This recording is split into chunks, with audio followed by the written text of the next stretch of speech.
Welcome everybody in, we're playing web fishing today. Web fishing. Web fishing? Web fishing. Web fishing. Many multiplayer games have come and gone, booming in popularity, clogging our feeds, and even changing the way we speak forever. It's almost like we have an imposter among us. But web fishing wasn't like every online game with a normal lifespan. This is a game that didn't die. It was outright executed, not by bugs or by microtransactions like usual, but by its own community and people who wanted its developer gone. Here is how a cozy MMO reached 30,000 players in just a few days, and how in a matter of months it lost 90% of them, not because of boredom, but because its creator was chased away from the internet. My name is Astrei, and tonight we will explore the timeline of web fishing's developments and controversies. I will walk you through the story of how an overnight success turned into a tragedy that got its creator doxxed.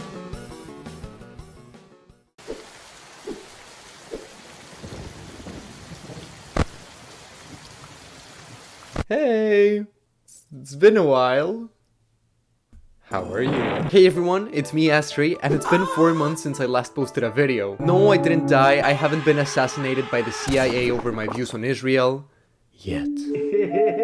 Despite looking like the prime example of unemployment, I actually have an IRL job and go to college. Because of this, and the fact that my finals are rapidly approaching, instead of studying for any of them, I will bring you high quality slop because I have to keep the Astrei gang fed. The lion does not concern himself with academics because the lion will stay unemployed anyway. Summer has come and gone, and now, the main enemy for the average Canada enthusiast isn't crazy geese coming to kill you, but rather the endless night covering the frozen fjords after daylight savings. With this sudden change of pace, I found myself revisiting a game I hadn't thought about in almost a year that I really liked. There have been many great thinkers throughout human history. Socrates, René Descartes, and even Buddha all seem to have agreed in one thing.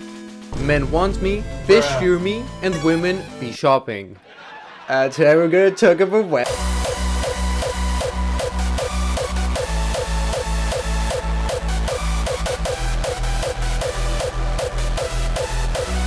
A game whose impact in the indie gaming sphere was unprecedented, and that I actually have played on this channel before.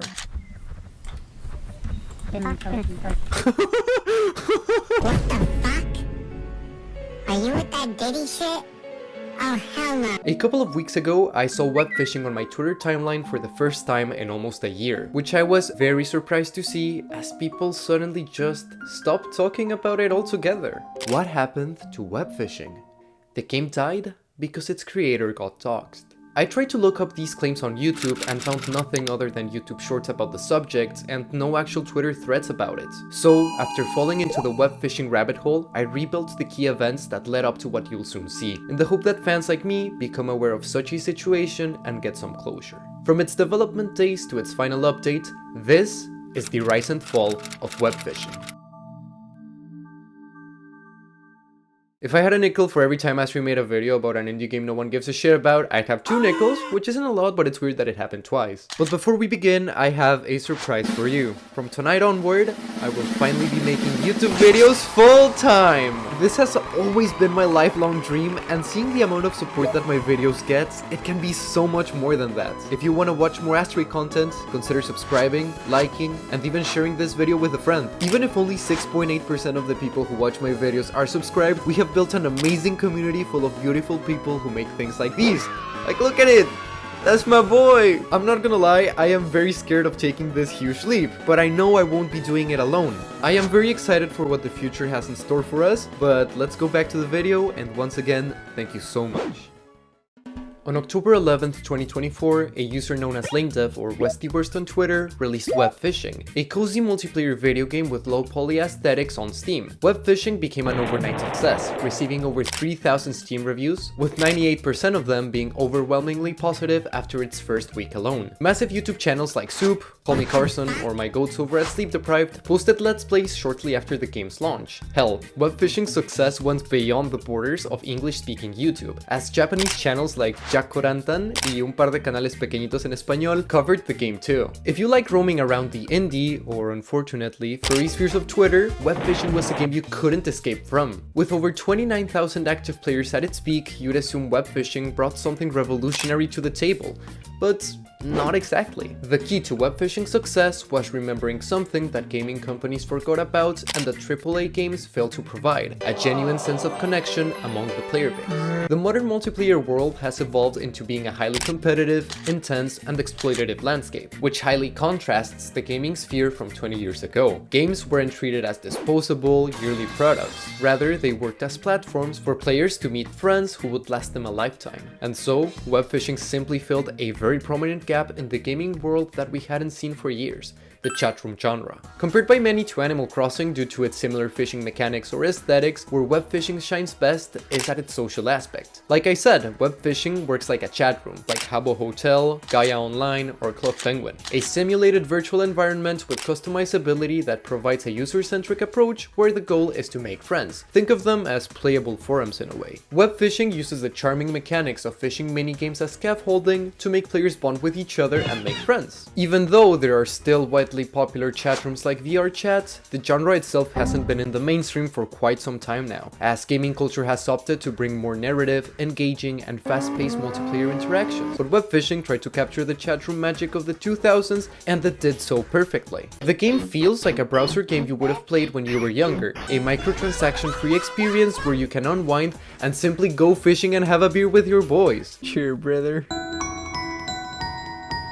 Web fishing follows a simple yet addictive gameplay loop. You look for a body of water and fish. You sell the fish to buy upgrades to get better fish, and repeat indefinitely. You might think this sounds tedious, but no. Fishing in video games? That shit's kinda as fuck. From the countless hours I spent playing Club Penguins to the one in Persona 4, which I never actually played because I didn't even know the fishing rod was a thing. Everyone loves fishing minigames. This game gets Astrai's official stamp of first love approval. During its prime, I remember that web fishing really felt like a tight community of players who actively tried to make friends with each other. Looking up the game on Twitter or Steam will reveal a plethora of stories of people who met their partners or friends through web fishing. Getting to experience web fishing during its first 2 months was pretty fun, and as you've seen, many other players agree too. So you're probably wondering, Astrei, if web fishing was such a success, how did it not become an icon of indie gaming like Undertale or get featured in Fortnite like Lethal Company? Well, now that we understand what the game even was, let's find out.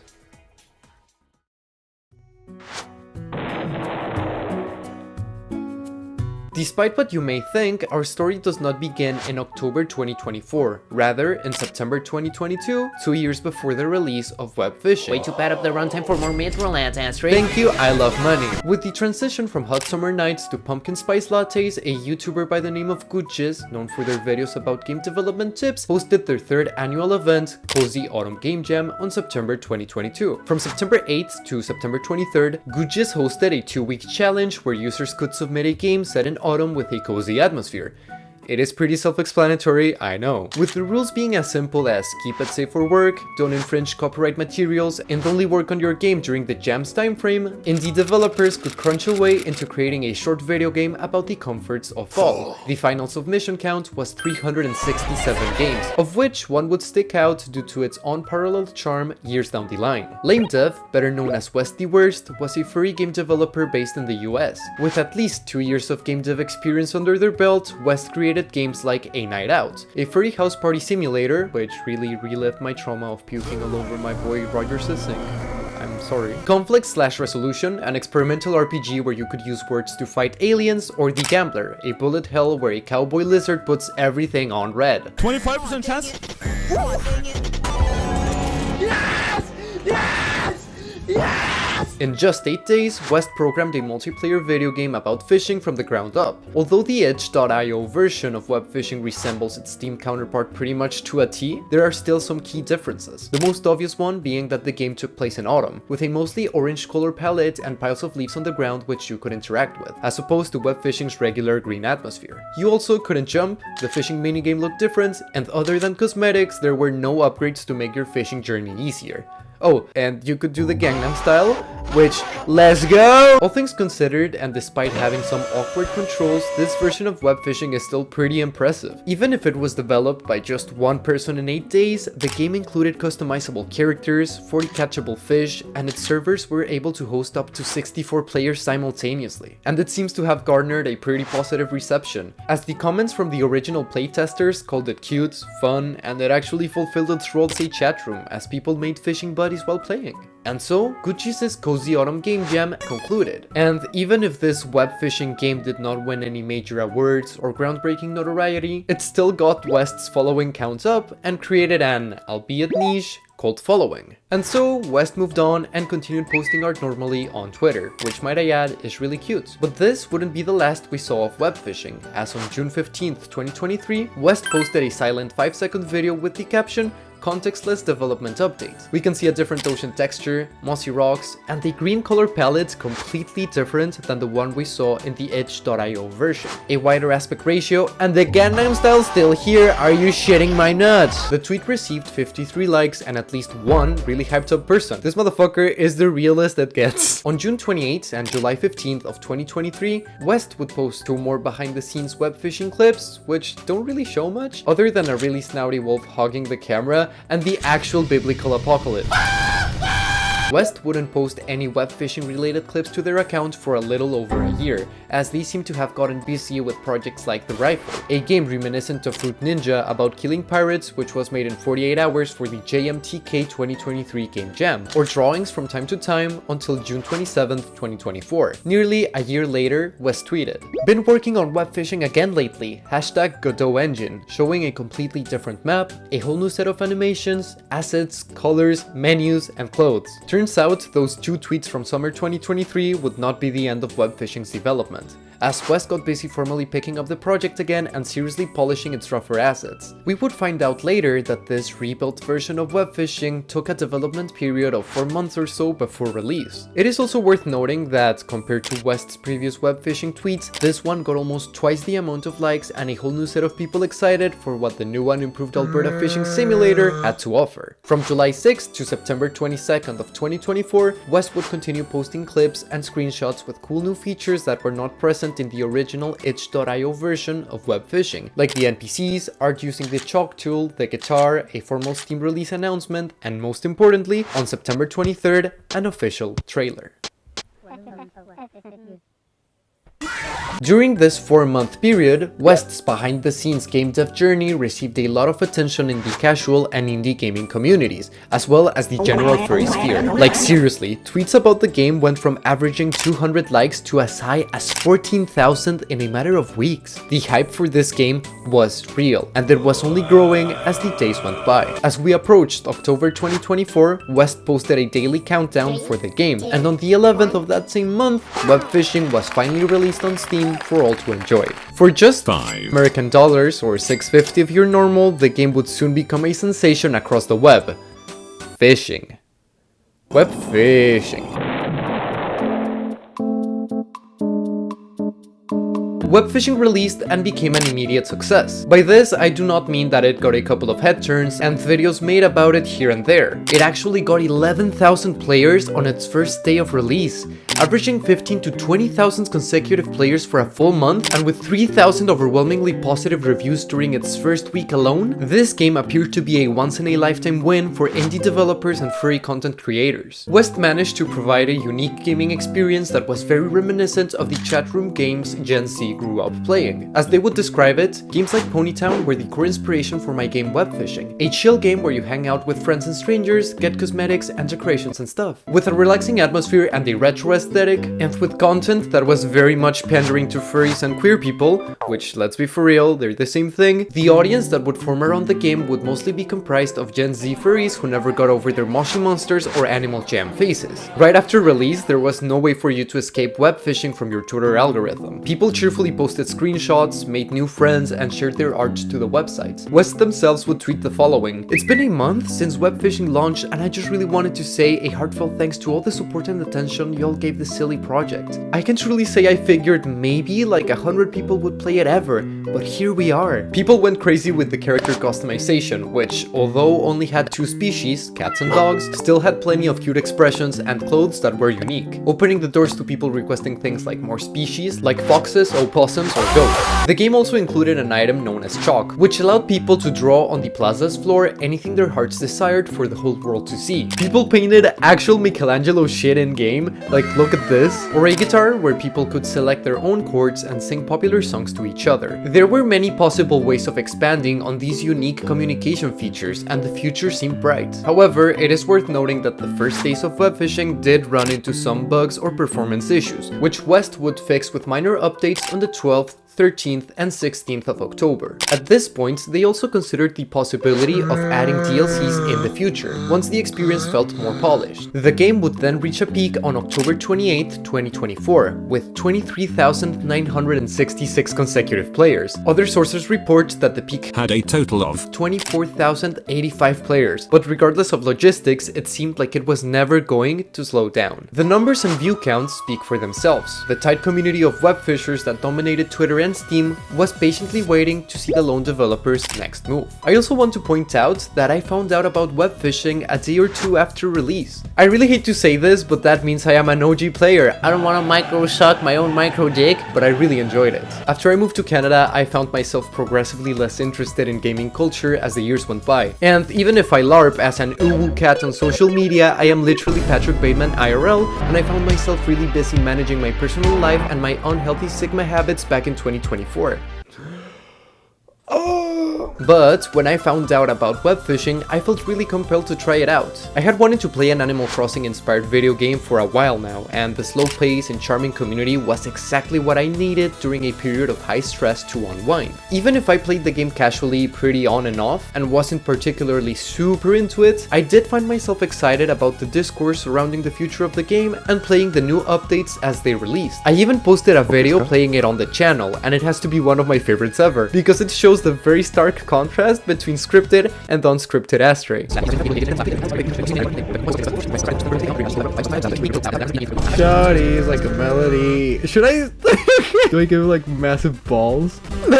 Meanwhile, the fishing itself was addictive and fun, but I remember that the real appeal was joining public lobbies and talking to strangers around you. Like I mentioned, because the community was low-key mature and full of beautiful toxic yaoi, you felt able to discuss anything and everything: hobbies, politics, plans for the future, and even outlooks on life itself. These conversations were so chill and inconsequential that they reminded me of how every childhood sleepover became a philosophy session with the boys right before bedtime, or how other chatrooms and MMOs dominated the internet just a decade ago, as web phishing was made by and for kids who grew up making friends online and who liked farming XP with the luck of the sea enchantment on Minecraft servers a little too much. But strangely, the best aspects of early web phishing weren't the examples I just gave a minute ago. In fact, misinformation, strange users, and glitches would create a series of urban mythos that we'll talk about next. One of my favorite childhood memories has to be urban legends in gaming. I loved watching videos about strange gaming mysteries that remain unsolved, cryptic imagery, or secret items that were only accessible through enigmatic codes or hidden far beyond the player's reach. This phenomenon has essentially died due to the advent of the internet, leak culture, and data mining. But 10 years later, long after the mystique of gaming mysteries had faded, the web phishing community strangely did have its fair share of urban legends, which I would argue peaked during the months of late October and early November. Players were curious about strange phenomenon in the game, like a pitch-black fishing location known as the Void, the absurdly low chance of a meteor crashing onto the island. If the player catch the fish near the meteor, they would receive the elusive alien dog fish fucking thing, or a secret room hidden behind a waterfall with a tombstone on it, which may or may not unleash an eldritch abomination and cause the rapture. Fuck, wrong video. Easter eggs like these make games feel truly alive and actively keep the community engaged in elements that go beyond the developer's intended playstyle. I know comparing any indie game to Yandere Simulator should be punishable by death, but a good example of this was Jay from the Cub Scouts' Yandere Simulator Myths, which really expanded the game's reach and made even the smallest of updates and bug fixes something cool and interesting to look forward to. Oh my god! Dude, she's stabbing him right in his butt cheeks! All of these cool mysteries were deliberately coded by West, but there was also as many myths created solely by the community. For example, the cryptids. Web phishing players would sometimes report seeing nameless, pitch-black entities who would silently observe them from afar. Although not hostile, these silhouettes, referred to as stalkers, presented strange behaviors, like standing behind trees or following the players for hours at a time. Fuck, it's the Wild World OST again. During the first month of the game's launch, players didn't even know if these cryptids were part of the game and therefore NPCs, or real people who were silently creeping up on them. Sometimes players wouldn't even believe witnesses, which is really funny. As it turns out, these stalkers were nothing more than a sub-community of players who would deliberately do exploits like these to creep each other out. Many cryptids were mostly harmless, like the cryptid lobotomites, a red-white fisherman cat with very large eyes which was seemingly able to do mitosis and clone itself. You'd see groups of 6-7 people who would all look the exact same, just standing there. Turns out that the lobotomite cryptid started because a player known as BlueNewt_Phoenix on Reddit had such a silly avatar that people decided to copy it unprovoked, and then the virus just kept spreading. Unaffiliated players would coordinate with each other in large groups to look like lobotomites and just exist. This kind of reminds me of the raids we saw on Habbo Hotel or Club Penguin Island before, but in a smaller, more innocent scale. To conclude this section, the community's creation of these modern-day mythos would be acknowledged by the game itself, which added the cryptid title in a patch known as the Housecleaning update in November 2024, which we will discuss much later. Even if this sounds like the perfect time to have been a web fisher, things were not perfect, as a small sector of players began pulling some stunts that were not cool. Web phishing had its fair share of issues when it came to hacking and exploits soon after release, where allegedly, Steam players with modified clients could inject code into the game to corrupt people's save files, delete the player's phishing route forever, and even leak their IP addresses. The most infamous early web phishing hacker was known as the Grincher. The Grincher would create or hijack servers, changing their names to Grincher's Evil Room, expanding the server's capacity from 12 players to 1,000. The hacker would join and leave both public and private lobbies repeatedly. If the Grincher joined your server, it would make the game extremely laggy and borderline unplayable. And if the server's host tried to retaliate by banning or kicking the Grincher out, they would be unable to, meaning that the only way to escape the Grincher and his green curse would be by closing the game. The Grincher would go on record with the iconic quote, "I will Grinch all the lobbies, whether they want me to or not." Web phishing has fallen and billions must Grinch. Fishers across the web had grown worried about the Grincher, fear-mongering each other into believing that encountering it would cause your save file to become corrupted, genuinely believing that the elusive Grincher was today's version of Missing No. This got to a point where the web phishing subreddit was flooded by Grincher-related posts. The moderator Noobs for Life had to step up and prohibit hacker-related posts altogether, assuring the people that, although creepy, the Grincher was completely unable to destroy a player's save file or copy of the game. At most, they would only be able to scrape the player's IP after joining and leaving repeatedly, but that's about it. Another hacker, known as Air Traffic Control, was also active during the month of November 2024. Air Traffic Control had a very peculiar modus operandi. Other than doing the same joining and leaving repeatedly strategy that the Grincher was known for, this hacker would dox people's closest airports, cities, and tell them if the current weather was suitable for flying or not. They achieved this by scraping the player's IP and then leaving an ominous message behind. I'll be honest, Air Traffic Control sounds funny as fuck on paper, but imagine playing web phishing at 2 AM, and then a silly doggy tells you the exact location of your house, the current weather in Birmingham, refuses to elaborate, and then leaves. That is horrifying. The Grincher and Air Traffic Control were not the first and would certainly not be the last web phishing hackers. In retrospect, we can laugh at these isolated incidents, but let's be real. Web phishing isn't the sort of space where you should be worried about getting your IP address leaked or not. Because this game was just a cozy phishing simulator to meet new people, hackers like these certainly made the experience less enjoyable to many players. As imagine having to open and close and reopen your game repeatedly because some asshole kept lagging your lobby. During web phishing's boom in popularity, issues like bugs, performance, and the previously mentioned hackers and trolling were somewhat prevalent and left players dissatisfied. So let's shift gears and focus on late October and the entirety of November 2024. Only about a month and a half after release, the cracks began to show. The Steam version of web phishing was a 4-month project coded by just one person, which received the attention of almost 30,000 players a couple of weeks after release, putting a lot of pressure onto the developer. But let's be real, how much can a single person who works as the coder, the artist, the musician, the marketing guy, and the social media manager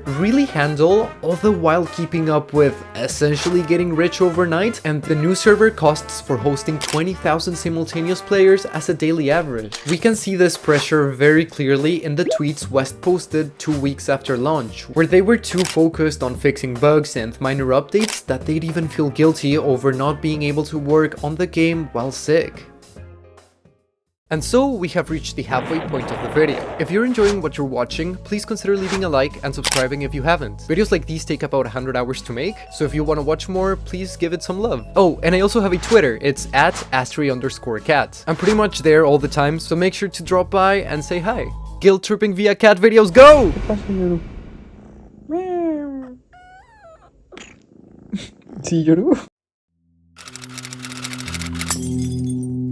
The first crack would show on Halloween night 2024, roughly at 3:30 PM, when the Webfishing Discord server was deleted out of nowhere. Sup Webfishers? Long story short, I'm deleting the server. Glad we tried to make a Discord, but much like Webfishing itself, this ended up being much more than our small team was able to manage, and we all bit off much more than we could chew. Nearly all of you guys are amazing, and I'm glad I was able to have some fun interactions in this server, but considering the weight it became on me and the other mods, we were all far too inexperienced, and the lack of time and energy currently to set up proper infrastructure for 17,000 of you, I'd rather have no server than a bad and mismanaged one. There's far more to this story than what it seems, and I believe this to be the best course of action. Anyhow, server will be nuked in mere minutes. I'm truly sorry it didn't work out, and I wish you all good fishing. According to a Reddit thread about the subject, the server was deleted 2 minutes after the message went up, and just like that, the official Webfishing Discord was gone, leaving many players completely unaware about what had happened. West would go on Twitter to clarify the situation, updating everyone to know that, yes, the public Discord has been closed. Unfortunately, we were a bit naive and, similar to Webfishing itself, didn't expect nearly as many people or chaos, and it left us unable to manage it properly. I'd rather have no server than a bad one. I unfortunately couldn't find what the chaos that West was describing in the tweet or in the Steam update report was. My guesses range from the density of users being too large to be handled effectively by a small moderator team, or players being oblivious about West's position as a sole developer and constantly pestering them about unrealistic update expectations. And well, the usual you'd find on Discord. Given how often cases of cyberbullying, grooming, and god complexes occur in the platform by both regular users and moderators, I don't blame West and the moderator team for simply choosing to not have to add an additional layer of stress on the soon-to-be extreme chaos that Webfishing would endure. 17,000 people sure is a lot to handle, and having toxic activity happening under your innocent project's name would certainly not sit well with anyone, which is exactly why there isn't an Astrei Discord, and the fact that I hate people, fuck you. Although most replies and quote retweets agreed with West's decisions of deleting the server, there were users who expressed dissatisfaction or confusion with the sudden closure of it. Then again, there were also players on Steam and Reddit who were flat out upset and implied that this was an incompetent decision that could have been solved by simply accepting more members to the moderator team. Whether this was an optimal approach or too high of a risk that could facilitate issues like the ones I mentioned earlier, I'll leave up to you. So, furries, am I right? Webfishing is a game with plenty of furry and queer references, described hilariously by some as a woke pronouns game. This game includes items such as shirts with pride flags, emoticons, or slang common in queer and furry spaces, as well as allowing gay shit to be discussed freely in chat, which naturally, given the current state of the world, some people really disliked. A lot. A common accusation that I have found repeatedly in my years being in the furry fandom can be best summarized as mooning allegations, which were the second crack that the game faced. What it boils down to is that every time a furry piece of media becomes popular, even if it's a game, a comic, or a show, people will get horny. And they will draw horny shit.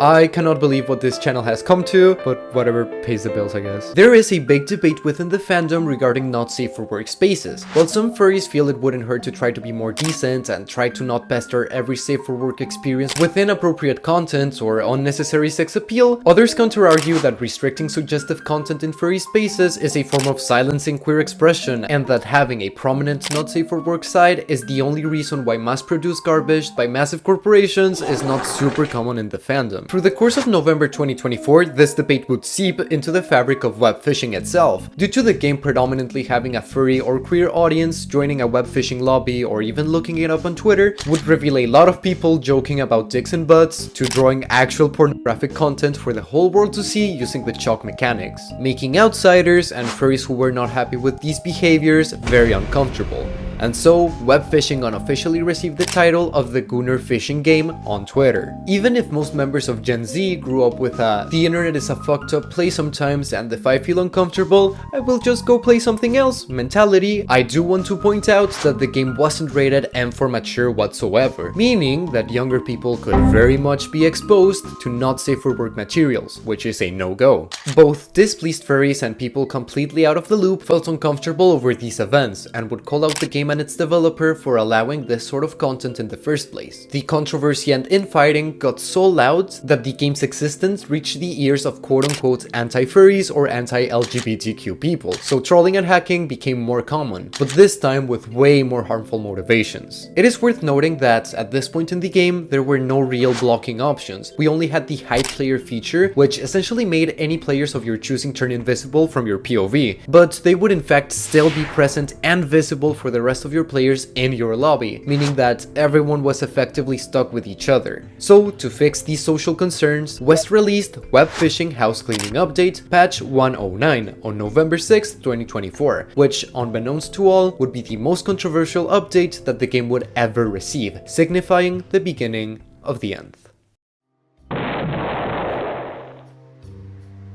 This was the largest update that the game received during its golden age, fixing a lot of glitches and performance issues, adding new music and cosmetics, but most importantly, West implemented new networking reworks to bring an end to the gunning debate. An optional 18+ tag was added to the game, which players could use to create a disclaimer for their lobby denoting that suggestive humor, topics, or art would be present. And in the case that these activities took place on a server not deemed 18+ and you felt uncomfortable by what you were seeing, West also added new chat filtering and invisible chalk options from the game's menu, making the experience once again enjoyable to anyone, in theory pleasing both sides of the argument. The patch notes read "Major internal network rework. Hopefully the game should feel better and safer." West would also add a comment thanking the player base for enduring the issues and the chaos, proving how difficult these past few weeks had become for the developer. So astrei, after the 18+ safety precautions were added, the problem stopped, right? Gooners could goon, nuns could pray, and normal people kept touching grass. It had to be a win-win-win scenario,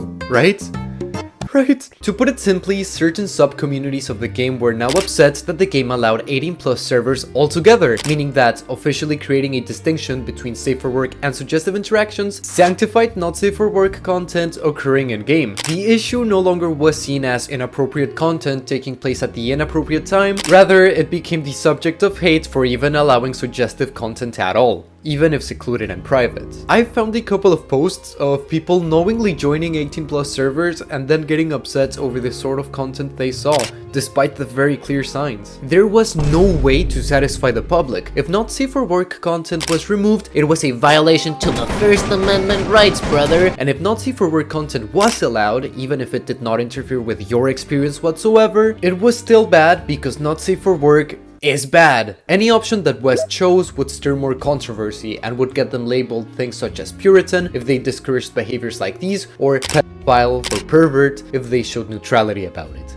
I believe it's also worth mentioning that 18+ does not strictly mean not safe for work. It also meant that the lobbies were targeted towards adults who naturally wanted to make adult friends. However, I do think it's very easy to lose grasp of the nuance of the debate and forget that at the end of the day, West was just one person, not an ethics council. So constant monitoring and moderation was really not possible. West themselves even joked about being able to fuck in game, so it's not like he'd even considered how controversial web phishing would become. Like, look at it. Silly fishing cat go brr. I can only speak for myself, but I grew up with ISIS beheadings and cartel executions, so I know that in the internet there will be things that I don't want to see and I can't do anything about it. So I just kinda move on. If this sort of content was now allowed, even if you disagreed, you still had the option to hide players, report, or join different lobbies. So I really don't get what all the fuzz was about. Hi, Astrei from the future here. I just want to make sure all my points are clear. I don't think every furry space needs to allow not safe for work content. But if there's a demand, there will be a supply. As long as these activities aren't illegal or harmful and everyone partaking in them is consenting, of legal age, and doing them privately, I think it's fine, even if they're not necessarily my cup of tea. Even if you disagree with the nature of these contents, they will take place, so it's better to do them in a safe space where people who violate the space regulations will be punished promptly, as opposed to a place that isn't regulated, like a private Discord server. What I do want to briefly highlight before moving on is that from what I've seen, these Gooner allegations did not always come from conservative players. Much of this clash was from inside the furry fandom, a notoriously leftist space. Ironically, after leftist furry Twitter finished attacking webfishing, the opposite end of the spectrum had something to say too.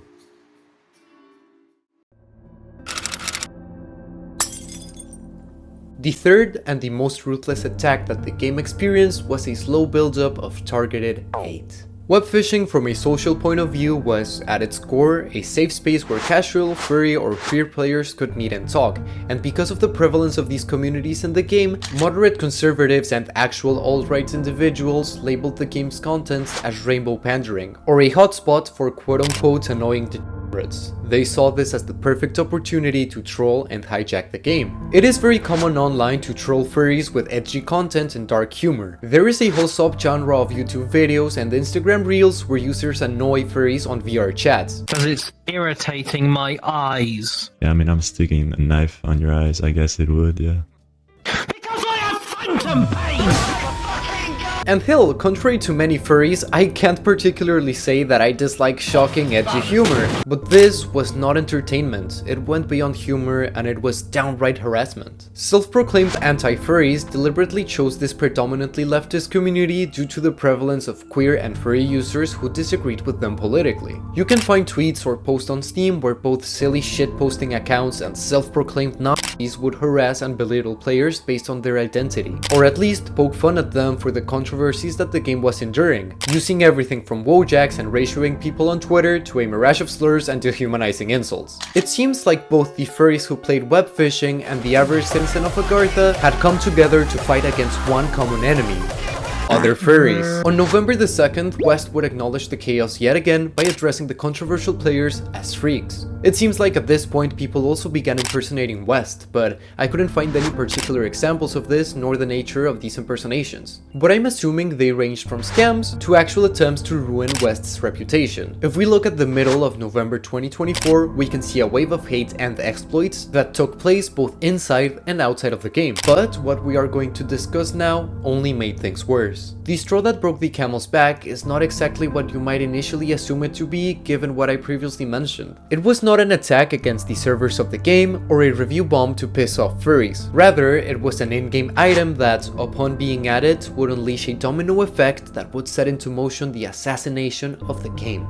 In the Housecleaning update that we discussed earlier, among the many features that it added, new titles were included too. These are a type of cosmetic that were displayed under the player's name and tended to be silly and comical in nature, such as Good Boy, Fish Pilled, Gay, and my personal favorite, Stinker Dinker. But one of them was different. Many players, especially those who identified themselves as right-wing or anti-furry, found this to be a distasteful and extremely offensive joke. It was something so bigoted that even I am shocked that it was included in the game at all, an item that mocked the most oppressed minority of them all: straight people. The word straight in quotations was added as a purchasable title for the low price of $999, implying that if you like webfishing, you're gay.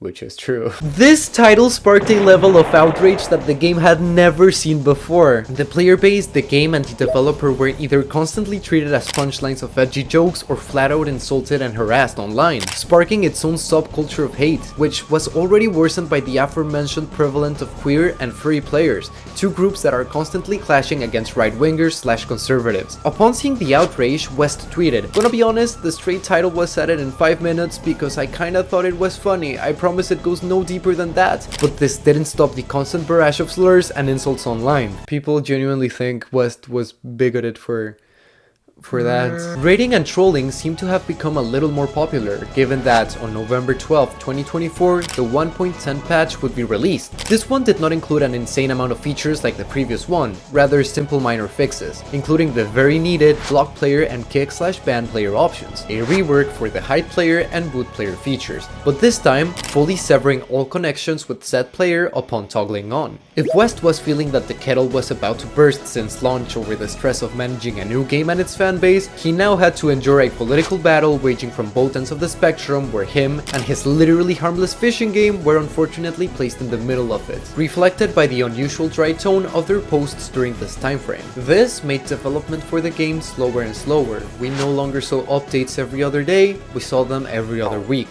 which all culminated in December 2024.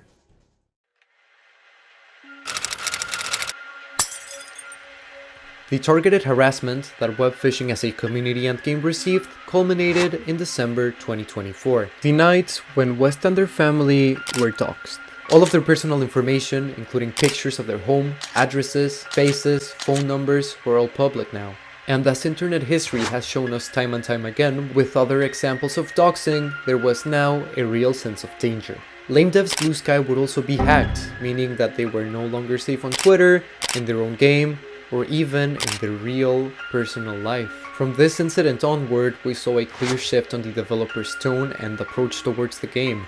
Their tweets and updates became more scarce and distant from each other, removing the reply option to their tweets altogether. What started as a debate over a mismanaged lobby tagging system evolved into a harassment campaign based solely on people's identity that resulted in real people getting doxxed. We wouldn't hear much from West onward, other than a very contextually grim wish for a Merry Christmas. On December 31st, 2024, the last major web phishing update was released. Lobby Update Patch 1.11 starts off with West apologizing for the wait. Some things that the update included were a final bait type, more chords for the guitar, or upgrades to the fishing rod, as well as yet another rework for the networking systems of the game, once again trying to create a safer, peaceful environment. New lobby types were added, unlisted and private, which replaced the former code-only and friends-only lobby options, being easier and faster to navigate, and more secluded from the chaos, as well as a change to the 18+ lobby tagging system, which was actually removed, reigniting yet another wave of hate against West. The change was misunderstood, however. On January 1st, they clarified that the removal of the 18+ tagging option was done to implement a new system, with a new tag known as mature being added in its stead. These lobbies would be hidden by default, which was actually what both communities were pestering the developer over these past few months, meaning that the reignition of the debates was completely unnecessary. West wished the community a happy new year by releasing patch 1.12. This was the final set of bug fixes that the game would ever receive, and just like that, web phishing was left behind. On the month of January 2025, the company Makeshift, known for selling plushies from other indie games like Ultra Killer Roblox, and who host campaigns for indie content creators to fund their own, released an official web phishing plush. On screen, we see the default web fisher holding a fish. The campaign was only announced through West's Twitter after the docs and on the game's Steam page, but we didn't see any special art, celebrations, or in-game content to promote or even celebrate it. The release itself was an absolute success, with a total of 8,997 plushies sold, meaning that the campaign met a total of 4,498% in sales from its initial goal, showing that there very much was still a fan base willing to support the game. The campaign ended on February 1st, 2025, and the plushies were set to be shipped on June 8th of that same year. West would leave the internet shortly after, shattering the bright future that web phishing once had forever.